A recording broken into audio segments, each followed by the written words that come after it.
मुझसे मोहब्बत का इजहार करती। काश कोई लड़की मुझे प्यार करती, काश कोई लड़की मुझे प्यार करती।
मुझसे मोहब्बत का इजहार करती, मुझसे मोहब्बत का इजहार करती।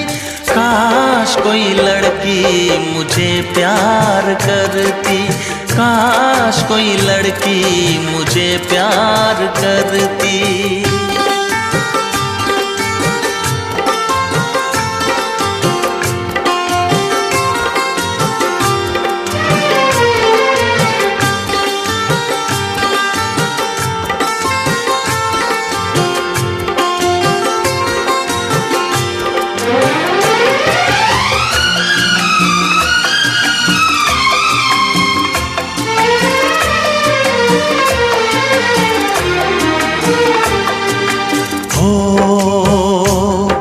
वो बेचैन होती, मैं बेताब होता, निगाहों में उसकी मेरा ख्वाब होता।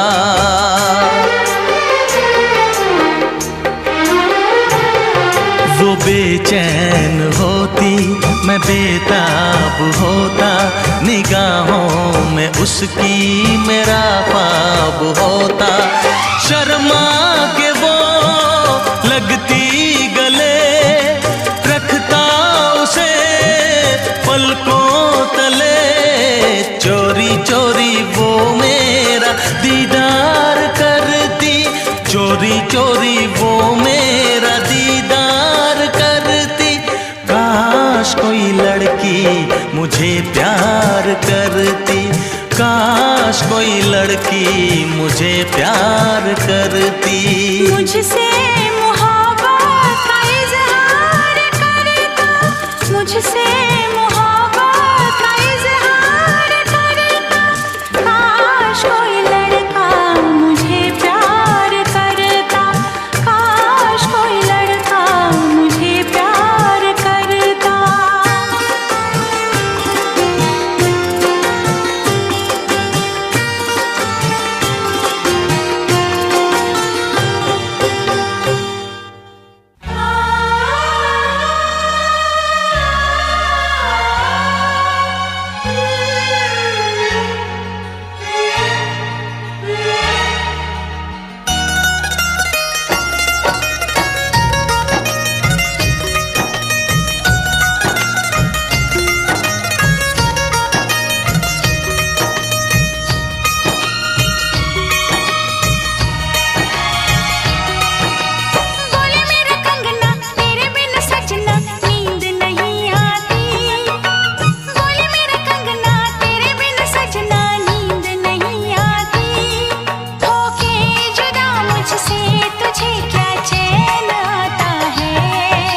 रात तड़पता हूँ, मिलने को तरस तरसता हूँ, दिन रात तड़पता हूँ, मिलने को तरसता हूँ। बोले मेरा कंगना तेरे बिन सजना नींद नहीं आती। बोले मेरा कंगना तेरे बिन सजना नींद नहीं आती। होके जुदा मुझसे तुझे क्या चैन आता है। दिन रात तड़पता हूँ, मिलने को तरसता हूँ, दिन रात तड़पता हूँ, मिलने को तरसता हूँ।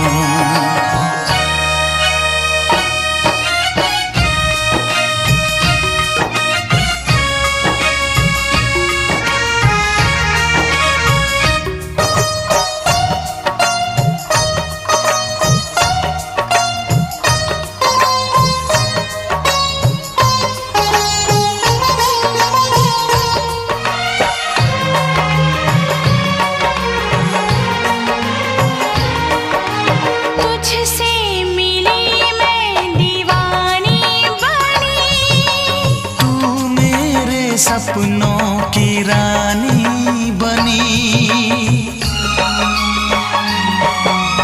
तुझसे मिली मैं दीवानी बनी। तू मेरे सपनों की रानी बनी।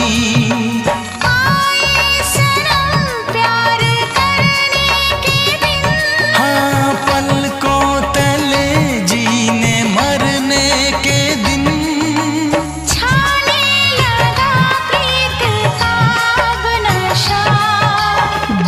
की रस्में दुनिया की कसमें तोड़ के आ जाना, दुनिया की रस्में दुनिया की कसमें तोड़ के आ जाना।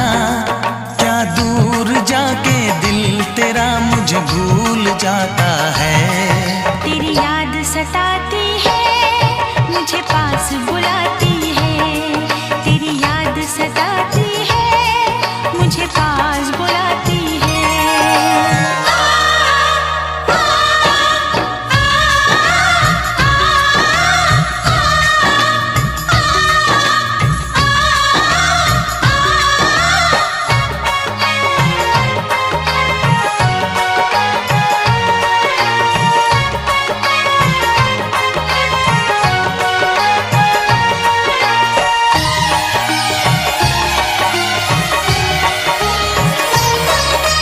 चेहरे से अब आँख हटती नहीं, तेरे बिना रात कटती नहीं।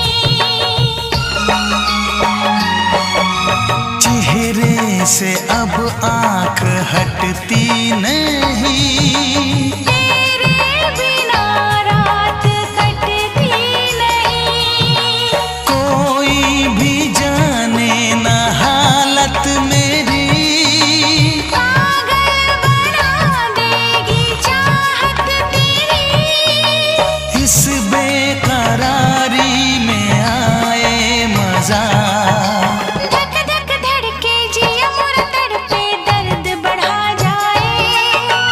धक धक धड़के जिया मोरा तड़पे दर्द बढ़ा जाए। ये प्यार क्या तुझको भी रातों को जगाता है।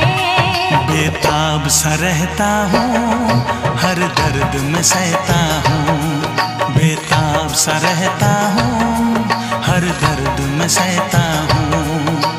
बोले मेरा कंगना तेरे बिन सजना नींद नहीं आती।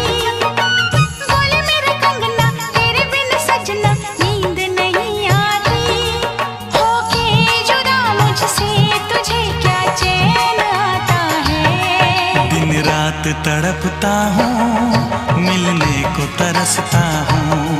दिन रात तड़पता हूँ, मिलने को तरसता हूँ।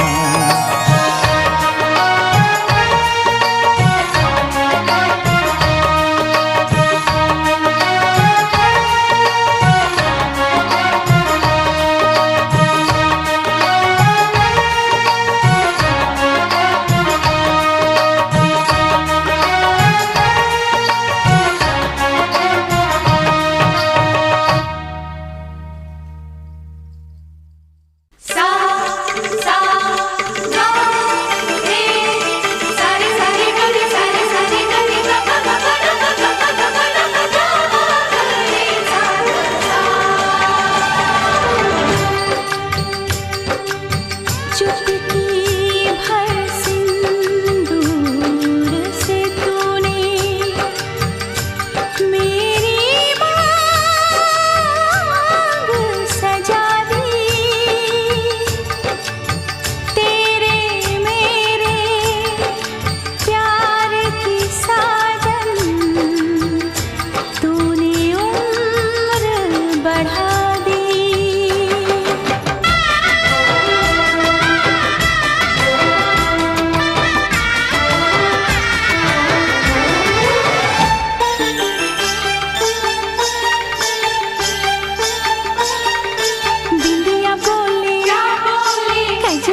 बसती मन मधुबन से ये संदेशा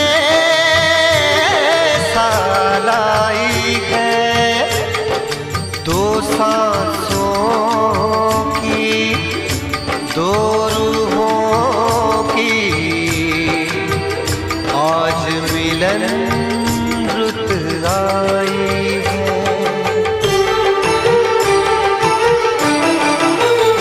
तुझे देखा, तुझे चाहा, तुझे प्यार किया, घड़ी घड़ी सिर्फ तेरा इंतजार किया। यहाँ जाऊं वहाँ जाऊं, तुझे देखूं तुझे पाऊं, बिना तेरे कहीं लागे नहीं मोरा जिया। मेहंदी बोले क्या बोले, लाली बोले क्या बोले, छैला बोले क्या बोले, बाली बोले क्या बोले, साथ सजन का छूटे ना। बिंदिया बोले क्या बोले, गजरा बोले क्या बोले, हो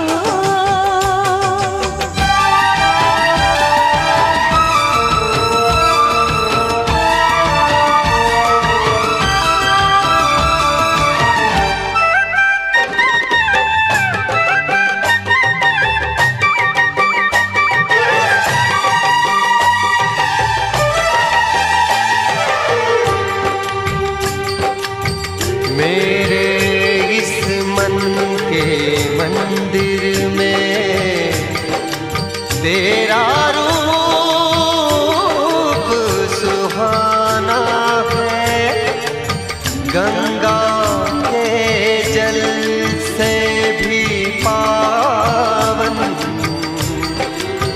मैंने तुझको माना है।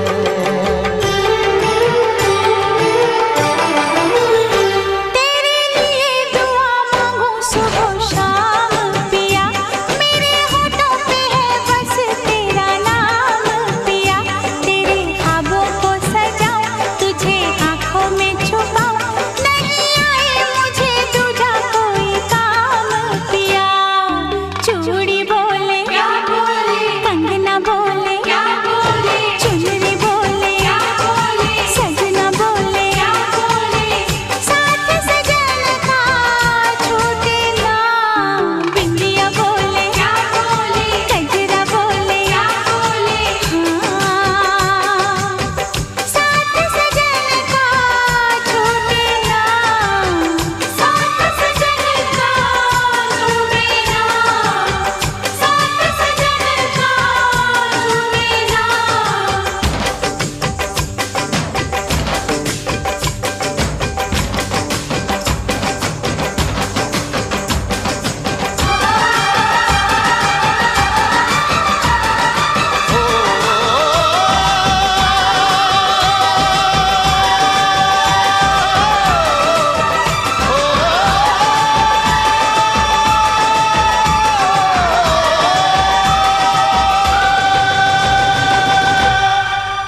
किसी को दिल नहीं देना, किसी को दिल नहीं देना। ये इश्क है क्या एक रोग बुरा, ये इश्क है क्या एक रोग बुरा। ना भूख लगे ना प्यास लगे कोई दर्द हो सह लेना। किसी को दिल नहीं देना, किसी को दिल नहीं देना, किसी को दिल नहीं देना, किसी को दिल नहीं देना।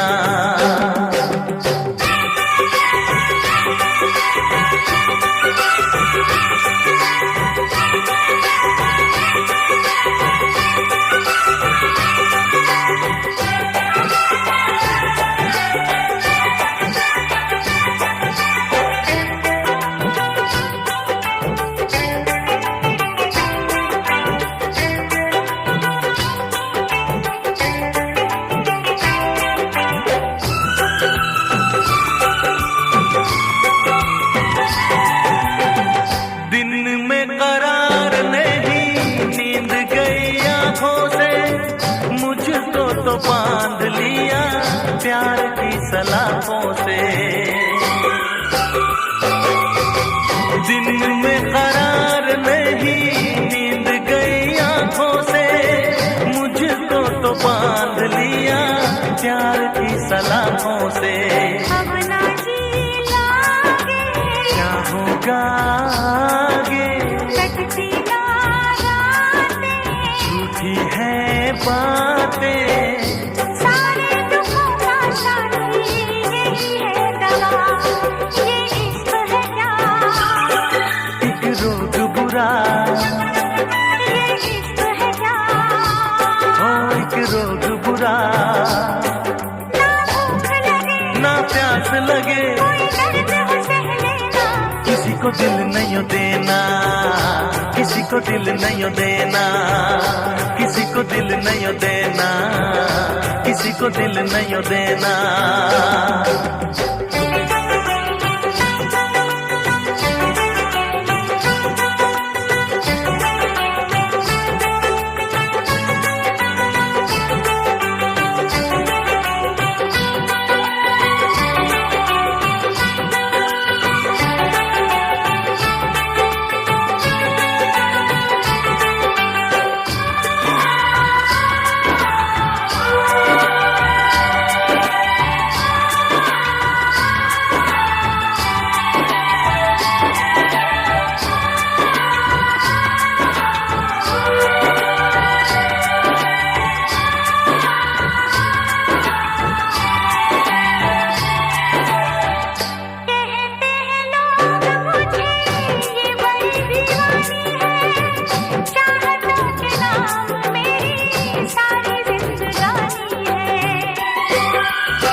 छोड़ो वादा ना तोड़ो, लगती हो पागल, देखो करो ना मुझसे ऐसी खता। ये इश्क है क्या हाँ एक रोग बुरा, ये इश्क है क्या एक रोग बुरा। ना भूख लगे ना प्यास लगे कोई दर्द हो सह लेना। किसी को दिल नहीं देना, किसी को दिल नहीं देना, किसी को दिल नहीं देना, किसी को दिल नहीं देना, किसी को दिल नहीं देना, किसी को दिल नहीं देना, किसी को दिल नहीं देना, किसी को दिल नहीं देना।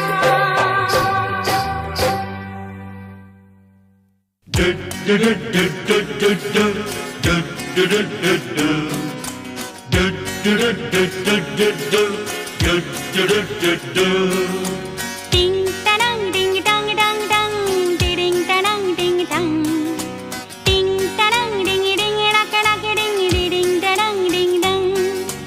Ho ha ho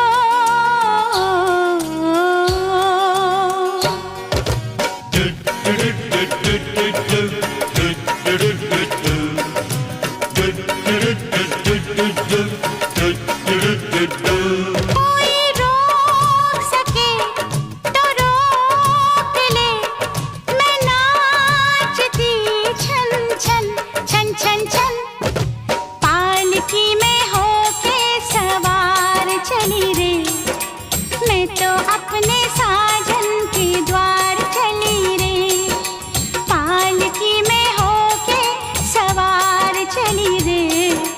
मैं तो अपने साजन के द्वार चली रे। कोई रोक सके तो रोक ले, मैं नाचती छन छन छन छन छन। पालकी में होके सवार चली रे, मैं तो अपने साजन के द्वार चली रे। टिंग टरंग डिंग डंग डंग डंग, टिडिंग टरंग डंग डंग।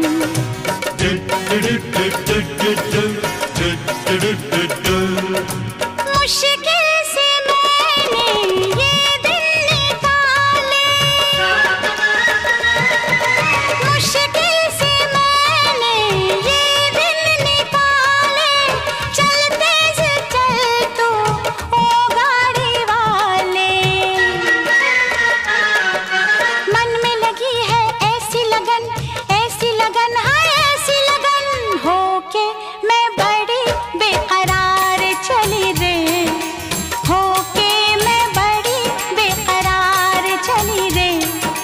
मैं तो अपने साजन के द्वार चली रे, पालकी में होके सवार चली रे। मैं तो अपने साजन के द्वार चली रे।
मैंने पिया को लिख दी है चिट्ठी। तू ना आ, मैं आ रही हूँ सजन सजन सजन। कर कर के मैं इंतजार चली रे, कर कर के मैं इंतजार चली रे। मैं तो अपने साजन के द्वार चली रे, पालकी में होके सवार चली रे। मैं तो अपने साजन के द्वार चली रे।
चली रे, मैं तो अपने साजन के द्वार चली रे। पालकी में होके सवार चली रे, मैं तो अपने साजन के द्वार चली रे, मैं तो अपने साजन के द्वार चली रे।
की आड़ से दिलबर का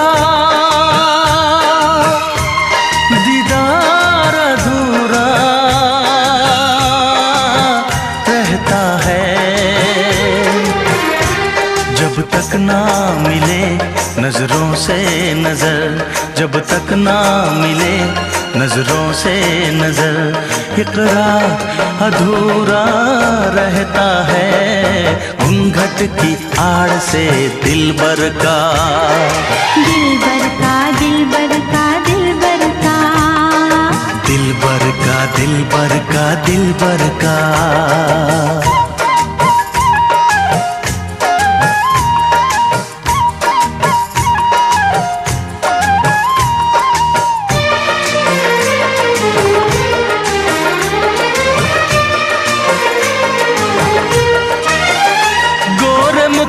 से घुंघटा हटाने दे, घर अपने मिलन की तो आने दे।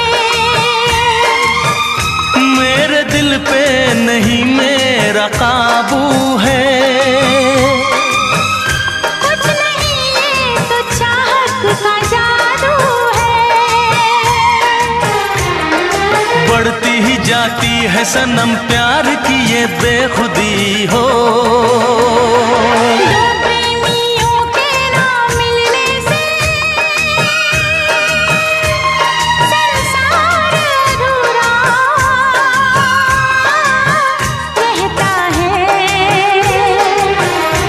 जब तक ना पड़े आशिक की नजर, जब तक ना पड़े आशिक की नजर, सिंगार अधूरा रहता है। घूंघट की आड़ से दिलबर का, दिलबर का, दिलबर का, दिलबर का। हाँ,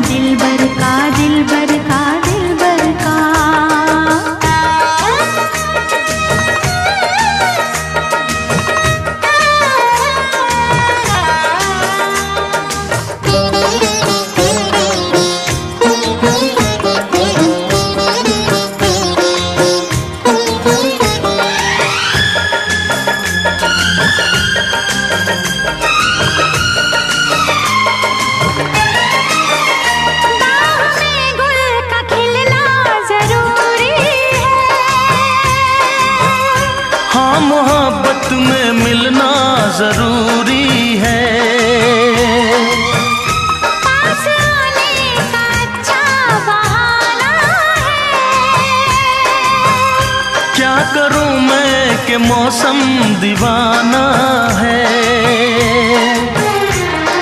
दिल मेरा धड़काने लगी अब तो ये दीवानगी हो। बिना किसी यार के जाने जा ये प्यार अधूरा रहता है।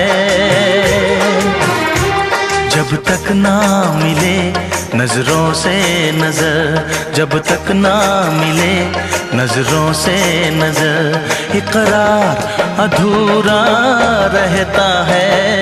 घूंघट की आड़ से दिलबर का, घूंघट की आड़ से दिलबर का दीदार अधूरा रहता है। जब तक ना पड़े आशिक की नजर, सिंगार अधूरा रहता है। घूंघट की आड़ से दिलबर का, दिलबर का, दिलबर का, दिलबर का, दिलबर का, दिलबर का, दिलबर का। हाँ दिलबर का, दिलबर का, दिलबर का, हाँ, दिलबर का, दिलबर का, दिलबर का। दिलबर का, दिलबर का, दिलबर का, दिलबर का, दिलबर का, दिलबर का। हाँ दिलबर का, दिलबर का, दिलबर का। दिलबर का, दिलबर का, दिलबर का।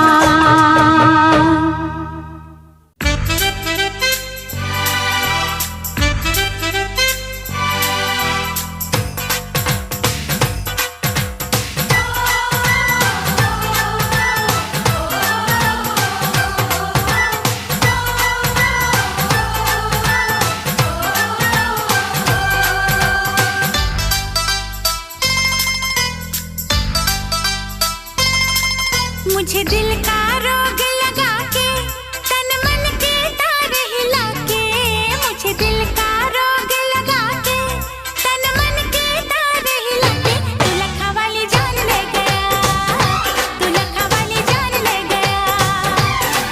मुझे अपने गले लगा के सोए अरमान जगा के, मुझे अपने गले लगा के सोए अरमान जगा के। तू लखा वाली जान ले गया,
मकाम कर दिया।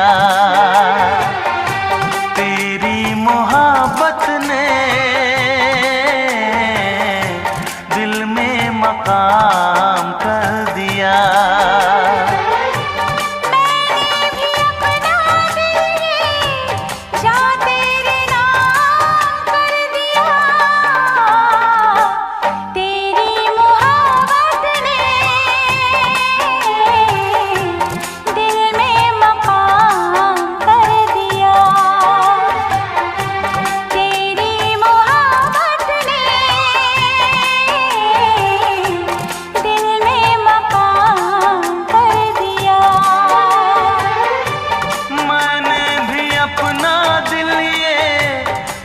तेरे नाम कर दिया। तेरी मोहब्बत ने दिल में मकाम कर दिया।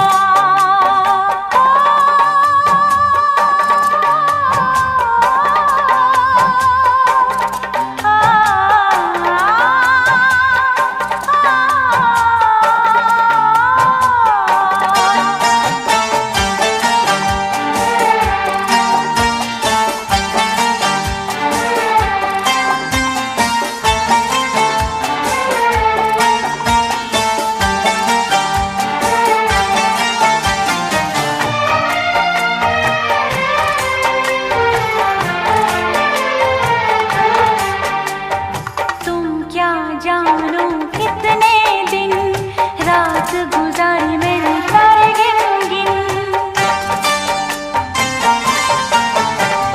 तुम क्या जानो कितने दिन रात गुजारी मैंने तारे गिन गिन। याद तुम्हारी आती है, मेरी नींद चुराती है। चैन मेरा लेके तूने मुझको बेचैन किया। तेरी मोहब्बत ने दिल में मकाम कर दिया। मैंने भी अपना दिल ये जा तेरे नाम कर दिया। तेरी मोहब्बत ने दिल में मकाम कर दिया।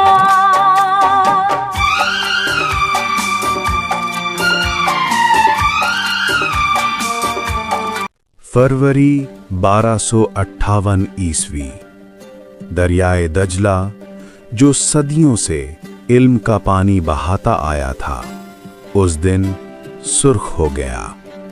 इतना सुर्ख कि तारीख ने आज तक वो रंग नहीं भूला। एक हफ्ते में 5 लाख इंसान, दुनिया की सबसे बड़ी लाइब्रेरी जला दी गई। इतनी किताबें कि उनकी सियाही से दजला 6 महीने तक काला रहा। वो इल्म जो इंसानियत ने 1000 साल में इकट्ठा किया था, एक हफ्ते में राख हो गया। मगर दोस्तों, ये सिर्फ एक शहर की तबाही नहीं थी, ये सिर्फ एक जंग नहीं थी, ये इस्लामी तारीख का वो लम्हा था जिसने सब बदल दिया। आज हम इस पूरी कहानी को शुरू से आखिर तक हर पहलू से समझेंगे। चंगेज खान कौन था, बगदाद क्या था, हलाकू क्यों आया, खलीफा ने गलती कहाँ की, और इस सब के बाद इस्लामी दुनिया के साथ क्या हुआ। आज की ये डॉक्यूमेंट्री शायद आपको वो तारीख बताएगी जो किसी ने इस तरह नहीं बताई। गौर से सुनिए, क्योंकि हर लफ्ज़ हमारी अपनी कहानी है। पहले बगदाद को जानिए, असली बगदाद को, वो बगदाद जो 762 ईस्वी में खलीफा अबू जाफर अल मंसूर ने बसाया था। उसने इसे नाम दिया मदीनतुस सलाम, अमन का शहर।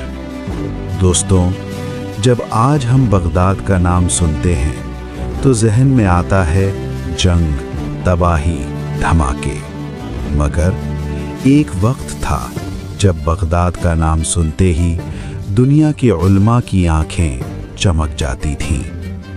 8वीं और 9वीं सदी में बगदाद दुनिया का सबसे बड़ा शहर था। आबादी थी 10 लाख से ज़्यादा। जब यूरोप में लोग बीमारियों का इलाज नहीं जानते थे, जब वहाँ न अच्छी सड़कें थीं, न अच्छे घर, न सफाई, न इल्म, तब बगदाद में दुनिया का पहला अस्पताल था जहाँ मरीजों का मुफ्त इलाज होता था। दुनिया की पहली फार्मेसी थी, दुनिया की पहली मुनज़्ज़म यूनिवर्सिटी थी। बगदाद की गलियों में इब्ने सीना जैसे डॉक्टर चलते थे, अल ख़वारिज़मी जैसे रियाज़ीदान, जिनके बिना आज आपका मोबाइल, आपका कंप्यूटर कुछ भी काम ना करता, क्योंकि अल ख़वारिज़मी ने वो इल्म इजाद किया जिसे आज हम अलजेब्रा कहते हैं। इसके नाम से एल्गोरिथम बना जो आज दुनिया की हर टेक्नोलॉजी की बुनियाद है। अल-बैरूनी ने ज़मीन का कुतुर नापा 1000 साल पहले इतनी दुरुस्तगी से कि आज की जदीद साइंस उससे सिर्फ चंद किलोमीटर का फ़र्क पाती है। और इब्नुल हैथम ने रोशनी के उसूल दरियाफ्त किए जिन पर आज का कैमरा, आज की आँख का इलाज सब कायम है। और ये सब सिर्फ चंद नाम हैं। बगदाद ने ऐसे सैकड़ों अबकरी पैदा किए थे। बैतुल हिकमा, हिकमत का घर, ये थी दुनिया की सबसे बड़ी इल्मी दरसगाह और लाइब्रेरी, जहाँ यूनानी फ़लसफ़ा, फ़ारसी अदब, हिंदी रियाज़ी, संस्कृत की तिब, हर ज़बान का इल्म अरबी में तर्जुमा होकर महफूज होता था। हज़ारों लिखारी रात दिन किताबें लिखते, तर्जुमा करते, तहकीक करते। ये था वो बगदाद जिसे हम खो देंगे इस कहानी के आखिर में। अब्बासी खिलाफत 750 ईस्वी में कायम हुई। हारून रशीद, जिनका नाम आपने हजार दास्तान में सुना होगा, वो अब्बासी खलीफा थे जिनके दौर में बगदाद ने अपना सुनहरा वक्त देखा। उनके दौर में बगदाद में रात को भी रोशनी थी, सड़कें पुख्ता थीं, पानी का निज़ाम था, इल्म था, अमन था। मगर ये उरूज हमेशा नहीं रहा। 9वीं सदी के बाद से अब्बासी खिलाफत आहिस्ता आहिस्ता कमज़ोर होती गई।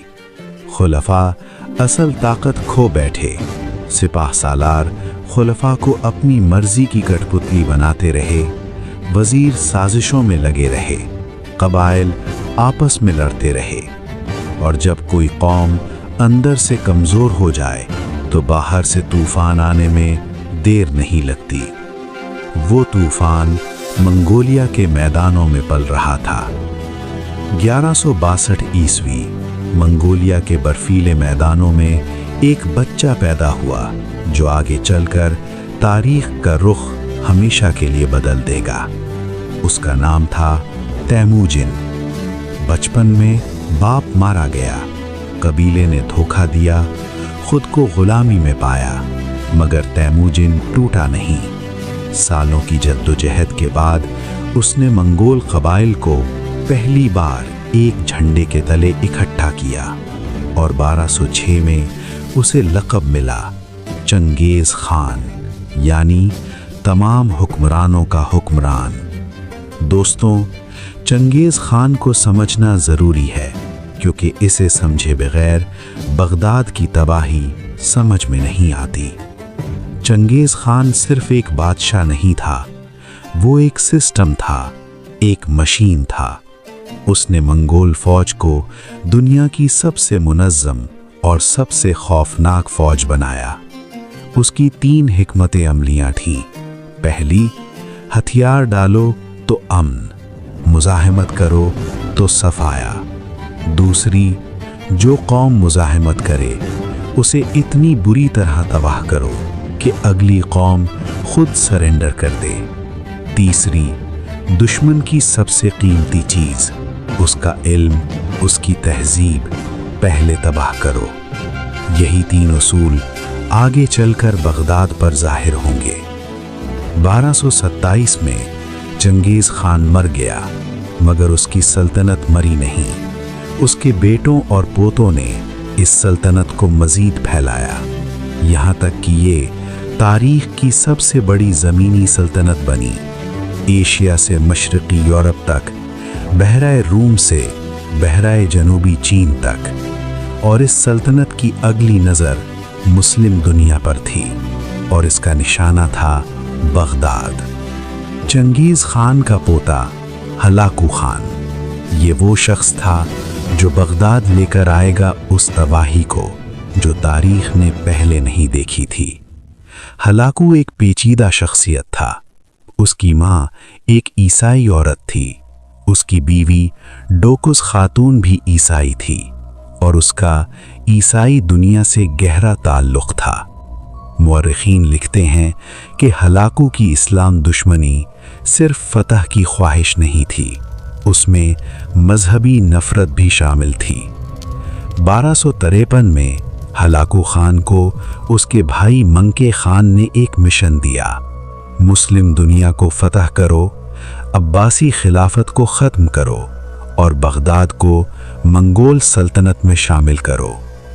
हलाकू ने 1,50,000 से ज़्यादा फौजी इकट्ठा किए और मशरिक़ की तरफ मार्च शुरू किया। रास्ते में उसने एक के बाद एक मुस्लिम इलाके फतह किए। ईरान के हशीशी, जिन्हें दुनिया असासिन्स कहती है, पहाड़ों में अपने किलों में मजबूत कैठे थे। हलाकू ने इन सब को एक एक करके तबाह कर दिया और फिर हलाकू का रुख मुड़ा बगदाद की तरफ। बगदाद में उस वक्त तख्त पर बैठा था अल-मुस्तासिम बिल्लाह, अब्बासी खिलाफत का 37वां और आखिरी खलीफा। दोस्तों, एक सवाल पूछना चाहता हूँ। अगर कोई तूफान तुम्हारी तरफ आ रहा हो और तुम्हारे पास वक्त हो तैयारी का, तो क्या तुम गफलत में सो जाओगे? अल-मुस्तासिम बिल्कुल यही कर रहा था। मुअर्रिख़ इब्न अल-अलक़मी, जो खुद खलीफा का वज़ीर था, लिखता है कि अल-मुस्तासिम शायरी में दिलचस्पी रखता था, मौसीकी का शौकीन था, मगर सियासत और फ़ौज से उसे कोई लगाव नहीं था। बगदाद की फ़ौज, जो कभी लाखों में थी, उस वक्त सिर्फ चंद हज़ार तक सिमट चुकी थी और दरबार में वो वज़ीर थे जिनकी अपनी सियासत थी, अपने मफादात थे। कुछ तो, और ये सुनकर दिल डूब जाता है, कुछ तो हलाकू से खुफिया राब्ते में थे। ये वही वज़ीर थे जो खलीफा के कान में ये कहते थे, हुजूर, मंगोल इतने ताकतवर नहीं, हमें इनसे डरने की ज़रूरत नहीं, अगर वो आए भी तो हम मुकाबला करेंगे। और खलीफा सुनता रहा, मानता रहा। 1257 में हलाकू ने खलीफा को पैगाम भेजा, हथियार डालो, बगदाद के दरवाजे खोलो और खराज अदा करो, वरना बगदाद वो नहीं रहेगा जो आज है। उलमा, समझदार लोग, बगदाद के तजुर्बेकार लोग, सब ने कहा, मुसालहत करो, वक्त की ज़रूरत है, फ़ौज बनाओ, फिर वक्त आने पर मुकाबला करना। मगर गुरूर ने अक्ल को ढांप लिया था। खलीफा ने जवाब दिया, हम अब्बासी खलीफा हैं, अल्लाह के नुमाइंदे, हम किसी मंगोल के आगे नहीं झुकेंगे। ये अल्फाज बगदाद की किस्मत लिख चुके थे। 29 जनवरी 1258 हलाकू खान की फौज बगदाद के बाहर जाहिर हुई। दोस्तों, इस मंजर को जरा आंखों के सामने लाइए। दरियाए दजला के दोनों किनारों पर जहां तक नजर जाए, मंगोल फौज, खैमे, घोड़े, हथियार, जंगी मशीनें। 3 तरफ से बगदाद घिर गया और चौथी तरफ दजला था। हलाकू ने वो जंगी मशीनें इस्तेमाल की जो उस दौर में सबसे जदीद थीं, मंजनीक, आतिशगीर मादे, और वो चीनी इंजीनियर जिन्हें वो साथ लाया था, खास तौर पर बगदाद की दीवारें तोड़ने के लिए। बगदाद की फौज ने मुकाबला किया, बहादुरी से लड़ी, मगर तादाद में फर्क बहुत बड़ा था। 12 दिन तक बगदाद ने मुज़ाहमत की। 10 फरवरी 1258 बगदाद की दीवारें टूट गईं, मंगोल फौज अंदर आ गई, और जो हुआ उसके बाद वो इंसानी तारीख के स्याह तरीन सफ़हात हैं। दोस्तों, जो मैं अब बयान करने वाला हूँ वो पढ़ना भी मुश्किल है, सुनना भी मुश्किल है, मगर ये तारीख है, और तारीख आंखें बंद करके नहीं, खुली आंखों से देखनी पड़ती है। हलाकू ने बगदाद में दाखिल होते ही एक हुक्म दिया, कोई जिंदा ना रहे। मंगोल फौज गलियों में फैल गई, घरों में घुसी, मस्जिदों में, मदरसों में, बाजारों में, हर जगह। मौरखीन रशीदुद्दीन लिखते हैं कि 7 दिन तक ये सिलसिला जारी रहा। इब्न कसीर लिखते हैं कि मैंने जो तारीख में पढ़ा वो लिखते हुए कलम कांपता है। बगदाद की गलियों में लाशों के ढेर थे, इतने कि चलना मुश्किल था। 5 लाख, कुछ मौरखीन कहते हैं इससे भी ज्यादा।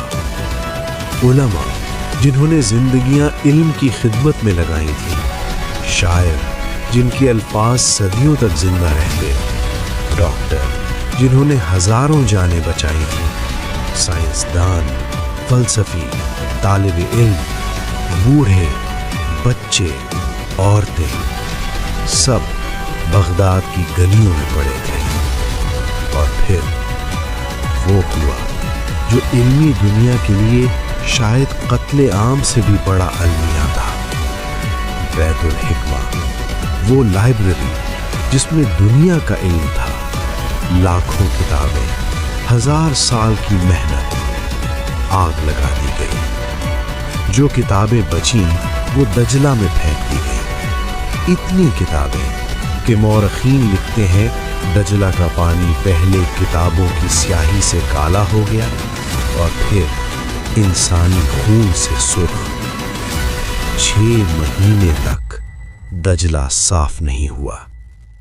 दोस्तों, सोचिए, वो इल्म जो जाया हुआ, अगर आज होता तो शायद आज तिब में, आज साइंस में, आज इंसानियत में हम कहाँ होते।